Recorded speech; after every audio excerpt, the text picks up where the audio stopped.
సంవత్సరాల తరబడి ఎన్ని మందులు వాడినా మీ మోకాల నొప్పులు తగ్గట్లేదా? ప్రాణ పెయిన్ క్లినిక్ లో అత్యాధునిక చికిత్స. ఆంధ్రప్రదేశ్ ఎన్నికల్లో హాట్ సీట్ అంటే టక్కున చెప్పే పేరు పిఠాపురం అసెంబ్లీ నియోజకవర్గం. ఎందుకంటే ఇక్కడి నుంచి పోటీ చేస్తోంది జనసేన అధినేత పవన్ కళ్యాణ్.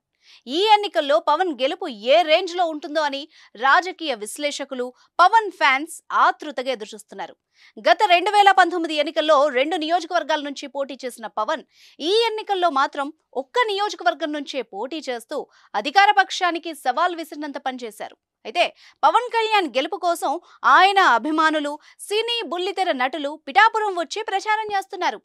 జబర్దస్త్ ఆది, రామ్ ప్రసాద్ వంటి వాళ్లు పవర్ స్టార్ కి మద్దతుగా ప్రచారం చేశారు. అయితే ఇటీవల జనసేన పార్టీకి మెగాస్టార్ 5 కోట్ల డొనేషన్ ఇచ్చారు. ప్రజల కోసం నిర్విరామంగా శ్రమిస్తున్న తన తమ్ముడికి అండగా నిలుస్తానని చిరు ప్రకటించారు.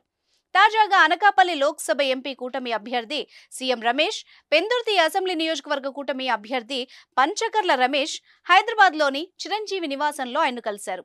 సీఎం రమేష్, పంచకర్ల రమేష్లను గెలిపించాలని ఓటర్లను చిరంజీవి కోరారు. అంతేకాదు, చాలా కాలం తర్వాత పవన్ కళ్యాణ్ కోసమే రాజకీయాల గురించి మాట్లాడుతున్నానని మెగాస్టార్ చెప్పారు.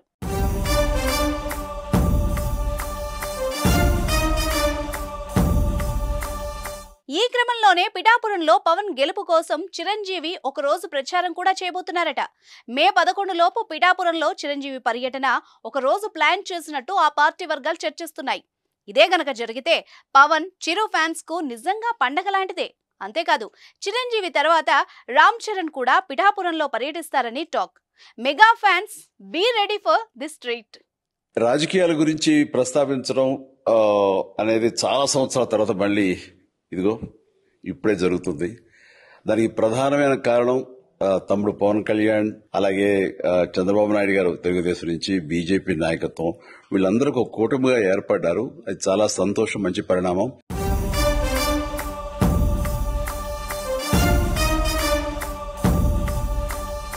సుమన్ టీవీలో మీ పర్సనల్ అండ్ బిజినెస్ ప్రమోషన్స్ కోసం కింది నెంబర్కి కాంటాక్ట్ చేయండి.